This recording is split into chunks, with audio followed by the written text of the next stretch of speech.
लखनऊ से अगली खबर। सीएम योगी ने सभी विभाग के अधिकारियों को स्पष्ट निर्देश दे दिए हैं। कम समय में पूरी होने वाली परियोजनाओं पर फोकस बढ़ाएं। कम समय में जिन परियोजनाओं को पूरा किया जा सके, जिनको डिलीवर किया जा सके, उस पर फोकस बढ़ाएं अधिकारी। बजट के बावजूद विभागों के स्तर से कम खर्च का सीएम ने संज्ञान लिया है कि जिन विभागों को पूरा बजट दिया गया, आखिर खर्च कम हुआ, उस पर भी संज्ञान लिया गया है कि मतलब कार्य के रास्ते में अभी तक कितनी तरक्की हुई है, कितनी प्रोग्रेस हुई है। विभागीय स्तर पर प्राथमिकता तय कर तेजी से काम पूरा करने के निर्देश दिए गए हैं। अफसरों को विभागीय बजट की साप्ताहिक समीक्षा करने का निर्देश दिया गया। अपर मुख्य सचिव और प्रमुख सचिवों के साथ बैठक करके बजट की समीक्षा करें मंत्री। कार्यों की प्रगति की रिपोर्ट सीएम ऑफिस को दी जाएगी। सीएम के निर्देश हैं कि केंद्र सरकार से सहायता प्राप्त योजनाओं के लिए विभाग अपने प्रस्ताव केंद्र को जल्द भेजे। कम समय में पूरी होने वाली परियोजनाओं पर फोकस बढ़ाएं सभी अधिकारी। ये बात सीएम योगी ने कही है। बजट के बावजूद जहां पर कार्य पूरा नहीं हो सका, खर्च कम हुआ है, उन पर संज्ञान सीएम योगी ने खास तौर पर लिया है।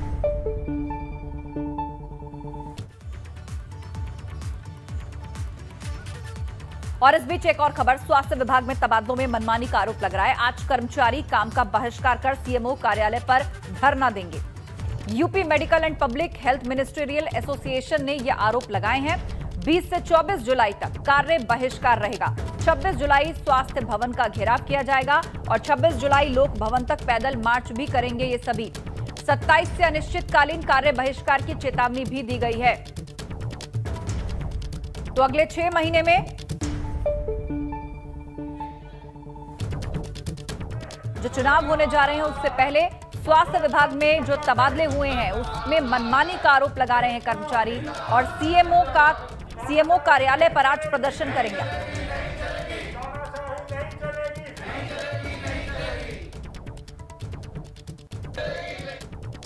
तो एक तरफ तबादलों पर सवाल उठाए जा रहे हैं, तो दूसरी तरफ मंत्रिमंडल के विस्तार पर भी चर्चा चल रही है। मंत्रिमंडल विस्तार पर चर्चा हो रही है कि इस महीने के अंत तक मंत्रिमंडल विस्तार हो सकता है। एक बार फिर से इस तरह की सुगबुगाहट, इन चर्चाओं को बल मिला है। प्रदेश में फिर मंत्रिमंडल विस्तार की चर्चा तेज है।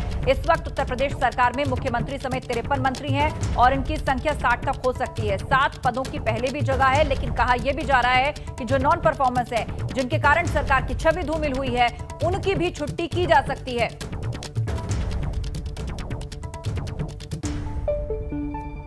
इस महीने के अंत तक मंत्रिमंडल विस्तार की चर्चा की जा रही है। प्रदेश में एक बार फिर से मंत्रिमंडल विस्तार की चर्चा तेज है। शैलेश अरोड़ा के पास आपको सीधे लिए चलते हैं, वो लाइव हमारे साथ जुड़े हुए हैं। शैलेश, स्वतंत्र देव सिंह, सुनील बंसल आज दिल्ली आ रहे हैं और इस महीने के अंत तक एक बार फिर से मंत्रिमंडल विस्तार की चर्चा हो रही है। और खबर यह भी है कि जिन मंत्रियों के वजह से, उनके कामकाज होने या ना होने की वजह से सरकार की छवि खराब हुई, उनकी छुट्टी भी हो सकती है। आशा, देखिए, पहले हम अपने दर्शकों को ताज़ा अपडेट दे दें कि प्रदेश अध्यक्ष स्वतंत्र देव सिंह और संगठन महामंत्री सुनील बंसल दिल्ली पहुंच चुके हैं। वहां पर वार्ता का दौर भी बताया जा रहा है कि शुरू हो चुका है। आज का दिन काफ़ी अहम माना जा रहा है, क्योंकि ये माना जा रहा है कि आज इसके ऊपर फैसला हो जाएगा कि आगे की तस्वीर क्या होगी, किस तरह से होगी। मंत्रिमंडल विस्तार को लेकर देखिए पहले भी चर्चा हुई थी, लेकिन अब इस बार जो चर्चा हो रही है वो काफ़ी प्रबल है और माना जा रहा है कि इस बार मंत्रिमंडल विस्तार ज़रूर होगा और करीब 4 से 6 मंत्री जो हैं उनको एडजस्ट किया जाएगा। जातिगत समीकरण, क्षेत्रीय समीकरण, सभी को ध्यान में रखते हुए, क्योंकि चुनावी वर्ष है, माना जा रहा है कि ये मंत्रिमंडल विस्तार होगा। हालांकि एक चीज़ ये भी निकलकर सामने आ रही है कि जिस तरह से केंद्रीय कैबिनेट में बदलाव हुआ था, जिस तरह से केंद्र में मंत्रिमंडल का जब विस्तार हुआ मोदी सरकार में, तो उस समय कई ऐसे मंत्री भी थे जो नॉन परफॉर्मर थे, उनको बाहर का रास्ता दिखाया गया मंत्रिमंडल से। तो चर्चा ये भी है कि उत्तर प्रदेश में भी इस तरह से बदलाव हो सकता है। बहरहाल अभी नए मंत्रियों के शामिल होने की बात तो पूरी तरह से माना जा रहा है कि ज़रूर इस बार हो जाएगी। देखना ये होगा दिल्ली में क्या बैठकों में होता है। अगर हम बात करें जो परिस्थितियों को लेकर, तो देखिए चुनाव में बहुत ज़्यादा वक्त नहीं रह गया है। दूसरी तरफ हाल ही में अभी संघ की जो बैठक हुई लखनऊ में 2 दिन की, शनिवार और रविवार को, उसमें सह कार्यवाह दत्तात्रेय होसबले सह सर कार्यवाह यहाँ पर आए। उन्होंने लंबी बैठक की, सरकार का जो कामकाज था उसको लेकर भी मंथन हुआ, कोविड के दौरान जो काम किए गए उसको लेकर चर्चा हुई और सूत्रों की माने तो उस बैठक में भी इसके ऊपर चर्चा हुई और जिन लोगों ने भी सरकार की छवि को धूमिल किया है, जिन विभागों का परफॉर्मेंस बहुत अच्छा नहीं रहा है, उसको लेकर सूत्रों की माने तो संकीर्ण बैठक में नाराजगी भी जाहिर की गई। यही वजहें हैं कि बहुत प्रबल संभावनाएं इस बार बताई जा रही हैं मंत्रिमंडल विस्तार को लेकर। बहरहाल देखना होगा कि आने वाले दिनों में क्या तस्वीर होती है, क्योंकि ये कहा जा रहा है अगर मंत्रिमंडल विस्तार होता है तो इसी महीने के अंत तक इसको अमली जामा पहना दिया जाएगा, नए चेहरों को शामिल कर लिया जाएगा। आज का दिन इसलिए है क्योंकि प्रदेश अध्यक्ष और संगठन महामंत्री देखिए दिल्ली में है, वहां पर शीर्ष नेतृत्व जो है पार्टी का, उसके साथ में मंथन होगा। उसके बाद इस पर मोहर लगेगी अंतिम के क्या बदलाव होने, किस तरह से बदलाव होने हैं, और उसके बाद जो तस्वीर होगी वो पूरी तरह से सामने आ जाएगी। यानी माना जा सकता है कि अगर मंत्रिमंडल का देखिए विस्तार होना है तो आज से कल तक यानी 1 से 2 दिन काफ़ी अहम है, जिसमें चीज़ें और स्पष्ट हो जाएंगी, सामने आ जाएंगी। संभव है वो नाम भी सामने आ जाए जिनको जगह मिलने वाली है इस मंत्रिमंडल में, और वो नाम भी जिनको बाहर का रास्ता दिखाया जा सकता है। बहरहाल सभी को इंतजार है, सभी की निगाहें जो है सभी की निगाहें टिकी हुई है, और सभी को इंतजार है कि इस महत्वपूर्ण फेरबदल जिसकी पहली भी सुगबुगाहट एक बार हो चुकी है, इस बार फाइनली होने जा रहा है। महीने के अंत तक उस पर तस्वीर साफ हो जाएगी। शैलेश, बहुत शुक्रिया फिलहाल, लेकिन आगे भी हम खबर पर चर्चा के लिए आपके साथ लौटेंगे। लेकिन इस बीच बड़ी खबर अपने दर्शकों को बता दें, योगी मंत्रिमंडल में फिलहाल कितने मंत्री हैं?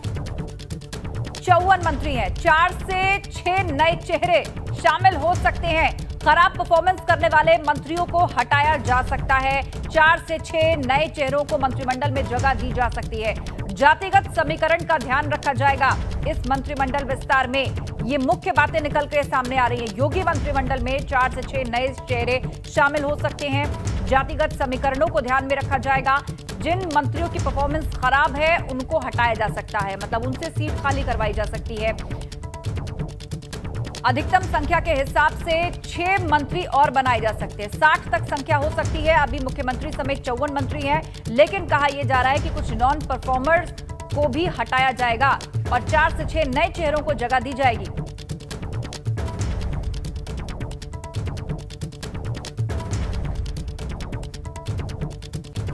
और अब बुलेटिन में आगे बढ़ते हैं। एक बार फिर से जल्द ही प्रेसिडेंशियल ट्रेन से यात्रा कर सकते हैं राष्ट्रपति रामनाथ कोविंद। राष्ट्रपति प्रेसिडेंशियल ट्रेन से रामलला के दर्शन करने के लिए अयोध्या जा सकते हैं।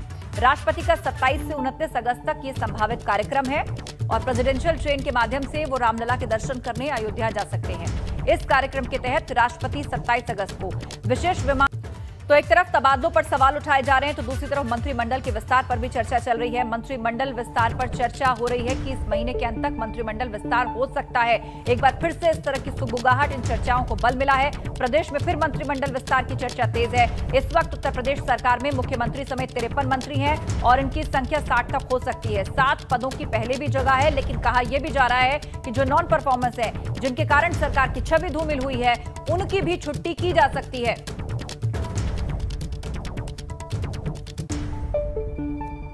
इस महीने के अंत तक मंत्रिमंडल विस्तार की चर्चा की जा रही है। प्रदेश में एक बार फिर से मंत्रिमंडल विस्तार की चर्चा तेज है। शैलेश अरोड़ा के पास आपको सीधे लिए चलते हैं, वो लाइव हमारे साथ जुड़े हुए हैं। शैलेश, स्वतंत्र देव सिंह, सुनील बंसल आज दिल्ली आ रहे हैं और इस महीने के अंत तक एक बार फिर से मंत्रिमंडल विस्तार की चर्चा हो रही है। और खबर यह भी है कि जिन मंत्रियों के वजह से, उनके कामकाज होने या ना होने की वजह से सरकार की छवि खराब हुई, उनकी छुट्टी भी हो सकती है। आशा, देखिए पहले हम अपने दर्शकों को ताज़ा अपडेट दे दें कि प्रदेश अध्यक्ष स्वतंत्र देव सिंह और संगठन महामंत्री सुनील बंसल दिल्ली पहुंच चुके हैं। वहां पर वार्ता का दौर भी बताया जा रहा है कि शुरू हो चुका है। आज का दिन काफ़ी अहम माना जा रहा है, क्योंकि ये माना जा रहा है कि आज इसके ऊपर फैसला हो जाएगा कि आगे की तस्वीर क्या होगी, किस तरह से होगी। मंत्रिमंडल विस्तार को लेकर देखिए पहले भी चर्चा हुई थी, लेकिन अब इस बार जो चर्चा हो रही है वो काफ़ी प्रबल है और माना जा रहा है कि इस बार मंत्रिमंडल विस्तार ज़रूर होगा और करीब 4 से 6 मंत्री जो हैं उनको एडजस्ट किया जाएगा। जातिगत समीकरण, क्षेत्रीय समीकरण, सभी को ध्यान में रखते हुए, क्योंकि चुनावी वर्ष है, माना जा रहा है कि ये मंत्रिमंडल विस्तार होगा। हालांकि एक चीज़ ये भी निकलकर सामने आ रही है कि जिस तरह से केंद्रीय कैबिनेट में बदलाव हुआ था, जिस तरह से केंद्र में मंत्रिमंडल का जब विस्तार हुआ मोदी सरकार में, तो उस समय कई ऐसे मंत्री भी थे जो नॉन परफॉर्मर थे, उनको बाहर का रास्ता दिखाया गया मंत्रिमंडल से। तो चर्चा ये भी है कि उत्तर प्रदेश में भी इस तरह से बदलाव हो सकता है। बहरहाल अभी नए मंत्रियों के शामिल होने की बात तो पूरी तरह से माना जा रहा है कि ज़रूर इस बार हो जाएगी। देखना ये होगा दिल्ली में क्या बैठकों में होता है। अगर हम बात करें जो परिस्थितियों को लेकर, तो देखिए चुनाव में बहुत ज़्यादा वक्त नहीं रह गया है। दूसरी तरफ हाल ही में अभी संघ की जो बैठक हुई लखनऊ में 2 दिन की, शनिवार और रविवार को, उसमें सह कार्यवाह दत्तात्रेय होसबोले सह सर कार्यवाह यहाँ पर आए। उन्होंने लंबी बैठक की, सरकार का जो कामकाज था उसको लेकर भी मंथन हुआ, कोविड के दौरान जो काम किए गए उसको लेकर चर्चा हुई और सूत्रों की माने तो उस बैठक में भी इसके ऊपर चर्चा हुई। और जिन लोगों ने भी सरकार की छवि को धूमिल किया है, जिन विभागों का परफॉर्मेंस बहुत अच्छा नहीं रहा है, उसको लेकर सूत्रों की माने तो संघ की इस बैठक में नाराजगी भी जाहिर की गई। यही वजहें हैं कि बहुत प्रबल संभावनाएं इस बार बताई जा रही हैं मंत्रिमंडल विस्तार को लेकर। बहरहाल देखना होगा कि आने वाले दिनों में क्या तस्वीर होती है, क्योंकि ये कहा जा रहा है अगर मंत्रिमंडल विस्तार होता है तो इसी महीने के अंत तक इसको अमली जामा पहना दिया जाएगा, नए चेहरों को शामिल कर लिया जाएगा। आज का दिन इसलिए है क्योंकि प्रदेश अध्यक्ष और संगठन महामंत्री देखिए दिल्ली में है, वहां पर शीर्ष नेतृत्व जो है पार्टी का, उसके साथ में मंथन होगा। उसके बाद इस पर मोहर लगेगी अंतिम के क्या बदलाव होने, किस तरह से बदलाव होने हैं, और उसके बाद जो तस्वीर होगी वो पूरी तरह से सामने आ जाएगी। यानी माना जा सकता है कि अगर मंत्रिमंडल का देखिए विस्तार होना है तो आज से कल तक यानी 1 से 2 दिन काफ़ी अहम है, जिसमें चीज़ें और स्पष्ट हो जाएंगी, सामने आ जाएंगी। संभव है वो नाम भी सामने आ जाए जिनको जगह मिलने वाली है इस मंत्रिमंडल में, और वो नाम भी जिनको बाहर का रास्ता दिखाया जा सकता है। बहरहाल सभी को इंतजार है, सभी की निगाहें जो है सभी की निगाहें टिकी हुई है और सभी को इंतजार है कि इस महत्वपूर्ण फेरबदल जिसकी पहली भी सुगबुगाहट एक बार हो चुकी है, इस बार फाइनली होने जा रहा है। महीने के अंत तक उस पर तस्वीर साफ हो जाएगी। शैलेश, बहुत शुक्रिया फिलहाल, लेकिन आगे भी हम खबर पर चर्चा के लिए आपके साथ लौटेंगे। लेकिन इस बीच बड़ी खबर अपने दर्शकों को बता दें, योगी मंत्रिमंडल में फिलहाल कितने मंत्री हैं? 54 मंत्री हैं। 4 से 6 नए चेहरे शामिल हो सकते हैं। खराब परफॉर्मेंस करने वाले मंत्रियों को हटाया जा सकता है। 4 से 6 नए चेहरों को मंत्रिमंडल में जगह दी जा सकती है। जातिगत समीकरण का ध्यान रखा जाएगा इस मंत्रिमंडल विस्तार में। ये मुख्य बातें निकल के सामने आ रही हैं। योगी मंत्रिमंडल में 4 से 6 नए चेहरे शामिल हो सकते हैं। जातिगत समीकरणों को ध्यान में रखा जाएगा। जिन मंत्रियों की परफॉर्मेंस खराब है उनको हटाया जा सकता है, मतलब उनसे सीट खाली करवाई जा सकती है। अधिकतम संख्या के हिसाब से 6 मंत्री और बनाए जा सकते हैं। 60 तक संख्या हो सकती है। अभी मुख्यमंत्री समेत 54 मंत्री हैं, लेकिन कहा यह जा रहा है कि कुछ नॉन परफॉर्मर्स को भी हटाया जाएगा और 4 से 6 नए चेहरों को जगह दी जाएगी।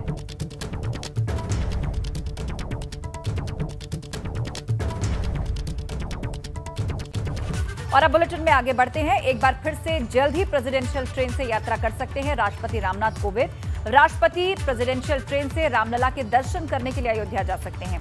राष्ट्रपति का 27 से 29 अगस्त तक ये संभावित कार्यक्रम है और प्रेसिडेंशियल ट्रेन के माध्यम से वो रामलला के दर्शन करने अयोध्या जा सकते हैं। इस कार्यक्रम के तहत राष्ट्रपति 27 अगस्त को विशेष विमान से लखनऊ के अमौसी एयरपोर्ट पहुंचेंगे।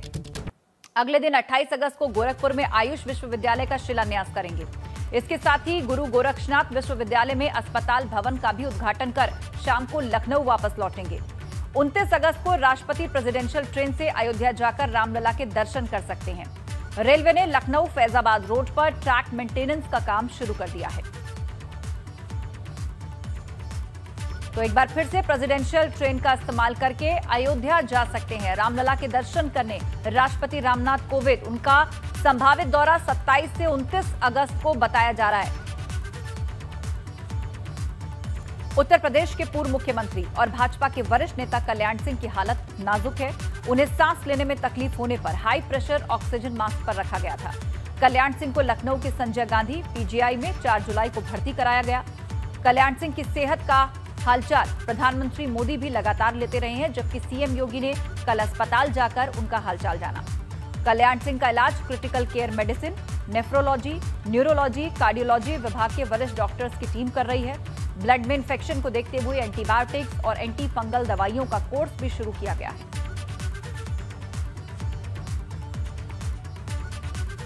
और अब बड़ी खबर, आईपीएस ऑफिसर मणिलाल पाटीदार की अर्जी पर आज सुनवाई होनी है। इलाहाबाद हाईकोर्ट में आईपीएस मणिलाल मामले में सुनवाई होगी।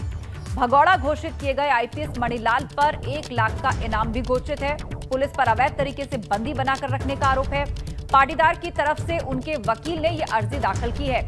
आज इस मामले में सुनवाई होगी।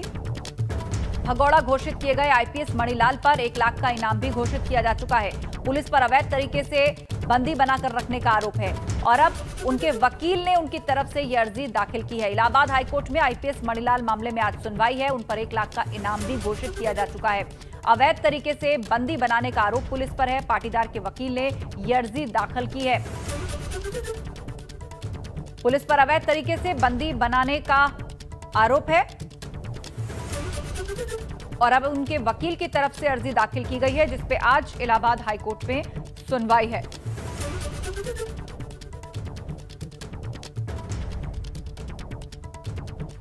अगली खबर का रुख करते हैं। रामपुर से अगली खबर। सपा सांसद आजम खान की पत्नी तंजीम फातिमा ने आरोप लगाया है, सियासी रंजिश के चलते आजम खान को अस्पताल से जेल शिफ्ट कर दिया गया। अस्पताल ने गलत तरीके से आजम खान को स्वस्थ बताया। ये आरोप उनकी पत्नी फातिमा लगा रही हैं। जेल में शिफ्ट करते वक्त आजम खान की तबीयत खराब थी। फातिमा आजम को इस हाल में शिफ्ट करने के पीछे सियासी रंजिश है, ये कहना है फातिमा आजम का। कि उन्हें सेहतमंद बताकर मेदांता हॉस्पिटल ने उन्हें डिस्चार्ज कर दिया था और मेदांता के डायरेक्टर का ये बुलेटिन मैंने जब पढ़ा कि वो पूर्णतः स्वस्थ हैं, तो ऐसा नहीं था। जिस वक्त उन्हें मेदांता से डिस्चार्ज किया गया तो मैंने देखा था वीडियो में कि वो व्हील चेयर से लाए जा रहे थे और उनके हाथ पैर बेहद कमज़ोर थे और ठीक से उनसे एम्बुलेंस में बैठा चढ़ा भी नहीं जा रहा था, तो उन्हें सहारा देकर चढ़ाया गया था। तो मैं तो ये मानती हूँ कि उसमें यकीनन कोई षड्यंत्र है, कोई साजिश। अब खबर गोंडा से, जहां गोंडा की थाना धानेपुर पुलिस ने शराब व्यापारियों पर बड़ी कार्रवाई करते हुए 408 बोतल अंग्रेजी शराब बरामद की। वहीं पुलिस ने इस कार्रवाई में 2 अभियुक्तों को गिरफ्तार करके अलग अलग धाराओं में केस दर्ज कर कार्रवाई शुरू कर दी है। पकड़ी गई अंग्रेजी शराब की कीमत 1 लाख तक बताई जा रही है। बिना लाइसेंस लिए अपने निजी लाभ के लिए अधिक दामों पर अंग्रेजी शराब बेचकर गोरख धंधा चलाया जा रहा था। गोंडा पुलिस अधीक्षक महोदय के निर्देशानुसार अवैध अपमिश्रित शराब के विरुद्ध चलाए जा रहे अभियान के क्रम में थानाध्यक्ष धानेपुर व उनकी टीम के द्वारा रोहित कुमार और पूरन चंद नाम के 2 व्यक्तियों को गिरफ्तार किया गया। दोनों बाप बेटे हैं। इनके कब्जे से अंग्रेजी शराब की विभिन्न ब्रांड की 408 बोतलें बरामद की गई हैं। 10 पेटी में है करीब और इसकी कीमत 1.5 लाख के करीब है। इन दोनों लोगों से गिरफ्तार करके इनसे पूछताछ की। उधर ताजमहल देखने आगरा पहुंचने वालों के लिए एक अच्छी खबर है। जो लोग ताज के रात्रि दर्शन को मिस कर रहे थे वो अब मायूस नहीं होंगे। जी हां, भले ही ताजमहल के अंदर से ताजमहल के रात्रि दर्शन संभव नहीं, लेकिन अब चांदनी रात में मेहताब बाग से लगे हुए ताज व्यू पॉइंट से चांदनी रात में ताज के दीदार हो पाएंगे। आगरा विकास प्राधिकरण ने एक ताज व्यू पॉइंट को विकसित किया है और इस पॉइंट पर पूर्णमासी से 5 दिन पहले और 5 दिन बाद तक रात के वक्त ताज के दर्शन की सुविधा शुरू होने जा रही है। पार्किंग से लेकर जो ताज व्यू पॉइंट तक आने की सुविधा है उसके लिए गोल्फ कार्ट उपलब्ध करा रहे हैं। वहाँ पर जो टॉयलेट है बहुत ही अच्छी क्वालिटी का जो शौचालय की सुविधा है वो भी पर्यटकों को उपलब्ध करा रहे हैं। और जो तीसरी चीज़ है, वहाँ पीछे पहले ग्रीनरी नहीं थी, तो उस ग्रीनरी को भी हम डेवलप कर रहे हैं। ऐसे ही से हमारी बात हो गई है। और चौथी चीज़ है कि सामान्य रूप से ताजमहल शुक्रवार को बंद रहता है, जबकि ताज व्यू पॉइंट कभी भी बंद नहीं होता। तभी से ताजमहल से जो रात्रि दर्शन है वो बंद चल रहा है और ऐसे में आगरा विकास प्राधिकरण ने एक बड़ी पहल की है कि अब ताज व्यू पॉइंट से जो लोग नाइट साइट करना चाहते हैं, ताजमहल को देखना चाहते हैं, वो अब यहाँ से कर सकेंगे। दरअसल मेहताब बाग के बिल्कुल आगे ताज व्यू पॉइंट विकसित किया गया है और ऐसे में अब यहाँ से जो रात्रि दर्शन की शुरुआत होने जा रही है। आगरा विकास प्राधिकरण ने पूरी तैयारियां कर ली हैं और ऐसे में अब जिस तरीके से पूर्णमासी से 2 दिन पहले पूर्णमासी और उसके 2 दिन बाद ताजमहल में कई तरह की कहा जाए डायरेक्शन के दरमियान रहते हुए रात्रि दर्शन किया जाता है। सुप्रीम कोर्ट की प्रॉपर एक गाइडलाइन है, उसको फॉलो कराया जाता है। लेकिन जिस तरीके से पिछले साल मार्च महीने से ही ताजमहल को बंद कर दिया गया था, 188 दिन बंद रहा था, तो ताजमहल को तो 21 सितंबर 2020 को खोल दिया गया, लेकिन जो नाइट व्यू का जो मजा पर्यटक ले पाते थे वो अभी तक नहीं ले पा रहे थे। लेकिन अब ताज व्यू पॉइंट के जरिए जरूर अब वो रात्रि दर्शन करेंगे और ये ताज का रात्रि दर्शन अभी तक मिस कर रहे थे उनके लिए ये बड़ी अच्छी खबर है का रात में दीदार कर सकेंगे। आगरा से नितिन उपाध्याय, एबीपी। और अब एक अच्छी खबर, जालौन के उरई नगर के मोहल्ला नया पटेल नगर के निवासी प्रिंस प्रजापति ने एक नई मिसाल पेश की है। इन्होंने अपने घर पर रहकर लॉकडाउन के दिनों में खुद से इजाद किए गए हुनर को कला का रूप दे डाला है और बड़ी संख्या में महापुरुषों और महत्वपूर्ण संदर्भों से जुड़े हुए चित्र की एक श्रृंखला तैयार की है। पहले वो एक स्केच तैयार करते हैं और फिर अगरबत्ती को जलाकर कागज पर आकृति बनाते हैं और ये काम वो लगभग 1 साल से कर रहे हैं। शुरुआत में ये थोड़ा मुश्किल लगा, लेकिन बाद में प्रिंस ने इसे अपना हुनर बना लिया और इस तरह के चित्रों की झड़ी लगा दी। आज प्रिंस का ये हुनर लोगों के बीच में चर्चा का विषय है। कागज़ पे अगरबत्ती को जला के, कागज़ को जला के उसमें आकृतियाँ बनाता हूँ और उसमें जो मतलब पेंटिंग्स हैं जो उनमें टाइम बहुत ज़्यादा लग जाता है, कम से कम 1 हफ्ता लग जाता है, 2 हफ्ते भी लग जाते हैं किसी पेंटिंग्स में, तो बहुत ज़्यादा टाइम लग जाता है उसको। मौसम विभाग के अनुसार पूरे प्रदेश में मानसून सक्रिय हो गया है। अगले 24 घंटों में प्रदेश के कुछ हिस्सों में भारी बारिश का अलर्ट जारी किया गया है, जबकि 22 जुलाई तक प्रदेश में बिजली बारिश का सिलसिला यूं ही जारी रहेगा और इसी को लेकर ताजनगरी आगरा में भी बादल छाए हुए हैं। उत्तर प्रदेश में मानसूनी बारिश को लेकर मौसम विभाग ने जो अलर्ट जारी किया था वो पूरी तरह से सटीक साबित हुआ है। परसों शाम से लगातार आगरा में बारिश हो रही है, रुक रुक कर बारिश हो रही है। इस समय भी हल्की हल्की फुहारें गिर रही हैं और जिस तरीके से मौसम विभाग ने कहा है कि कई सारे जिलों में तेज़ बारिश के साथ साथ आकाशीय बिजली गिर सकती है, इसके लिए अलर्ट जारी किया है। इसके साथ ही 51 जिलों में येलो अलर्ट जारी किया है। तो कुल मिला के कहा जाए इस समय आगरा में बारिश हो रही है, कभी तेज़ बारिश हो जाती है तो कभी हल्की हल्की फुहारें गिर रही हैं, लेकिन कुल मिला के इससे आगरा के लोगों को ज़बरदस्त राहत है। टेम्परेचर में काफ़ी ज़्यादा गिरावट देखने को मिली है और लोग ये चाह भी रहे थे कि लगातार बारिश हो ताकि जो आसमान से जो शोले गिर रहे हैं, ज़मीन से जो आग निकल रही है, उससे लोगों को राहत मिले, क्योंकि लगातार ये देखा जा रहा था चाहे वो एसी हो, कूलर हो, पंखे हो, कुछ भी यांत्रिक साधन सफल नहीं हो रहे थे और ज़बरदस्त उमस और ज़बरदस्त गर्मी से लोग बहुत परेशान थे। और ऐसे में अब लगातार जो बारिश हो रही है तो लोगों को इस भयंकर चिलचिलाती गर्मी से राहत मिली है, तापमान में कमी आई है। आगरा से नितिन उपाध्याय, एबीपी गंगा। खबर एटा से, जहां लगातार मूसलाधार बारिश से पूरे शहर में पानी भर गया है। जिले में मानसून की पहली बारिश में ही शहर जलमग्न सा हो गया है। अब नगर पालिका की बद इंतजामी की पोलें भी खुल रही हैं। जल भराव की वजह से जनजीवन अस्त व्यस्त है। सड़कों के साथ घरों के अंदर भी पानी घुस आया है। 2 तस्वीरें आप देख रहे हैं, घरों के अंदर पानी घुस आया है।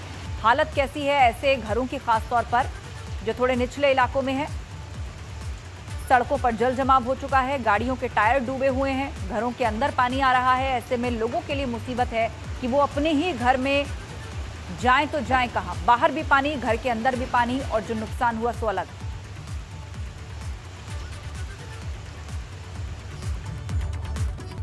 और इस बीच एक और खबर, स्वास्थ्य विभाग में तबादलों में मनमानी का आरोप लग रहा है। आज कर्मचारी काम का बहिष्कार कर सीएमओ कार्यालय पर धरना देंगे।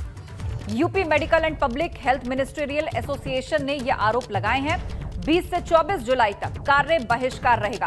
26 जुलाई स्वास्थ्य भवन का घेराव किया जाएगा और 26 जुलाई लोक भवन तक पैदल मार्च भी करेंगे ये सभी। 27 से अनिश्चितकालीन कार्य बहिष्कार की चेतावनी भी दी गई है। तो अगले 6 महीने में जो चुनाव होने जा रहे हैं उससे पहले स्वास्थ्य विभाग में जो तबादले हुए हैं उसमें मनमानी का आरोप लगा रहे हैं कर्मचारी, और सीएमओ कार्यालय पर आज प्रदर्शन करेंगे।